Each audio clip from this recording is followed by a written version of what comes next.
What's up? My name is Clear Mortifee, and you are watching Titles Speak Out. I would like to share about my coming out stories. There are many, many times when a queer or trans person comes out. It's not just like one coming out, right? So, my first time coming out, I was 13 or 14. I came out as bi, and it was cute. My dad and my stepmom were super chill about it. My mom was a little more problematic in her response, was what it was. My sister was like, yeah, I knew that. And as my journey evolved, I realized that while I was sexually attracted to people of many genders, I was only romantically attracted to masculine people and men. And it took me a while, quite a while, to realize that my spirit was non binary. And I remember the moment when the light bulb really went off in my mind. And it felt like there were angels in the cells of my shoulders lifting me up. It was, to date, the best experience of my life, realizing I was non-binary. And it happened on the 11/11/11 portal too. Just saying. um so that was 2.5, almost 3 years ago now. And it was only a few months after I came out as non-binary that I remember looking in the mirror and realizing how much I loved seeing a boy looking back at me.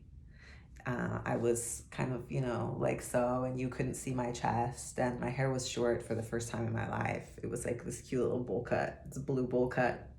And it was such an exciting experience for me, but also terrifying, because I was like, well, if feeling like a boy feels this good, then does that mean that my path is going to be for me to medically transition? And it was a lot for me to process at the time.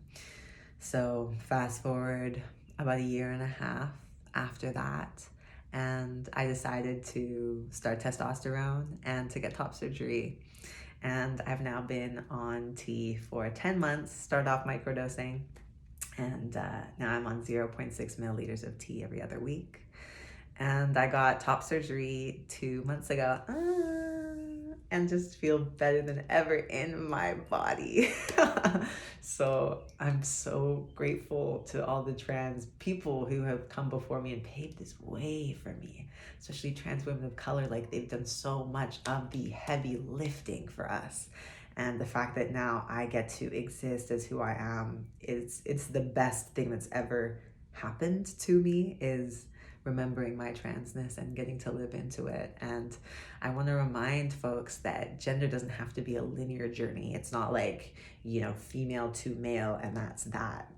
Gender can be fluid. It can ebb and flow. Presentation can ebb and flow. We can wake up, feeling like a non-binary man in the morning and go to bed, feeling like a fairy at night. There's many different ways to embody and express our genders. So I want to remind you all of that. And yes, there was obstacles coming out as a non-binary man. There have been obstacles, and they, continue to present themselves on my path.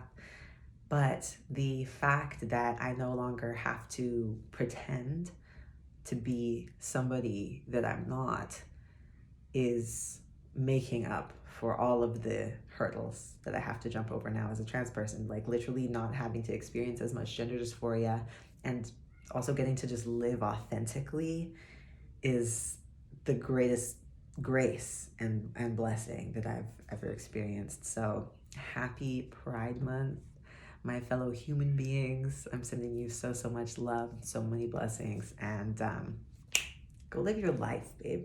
Go live your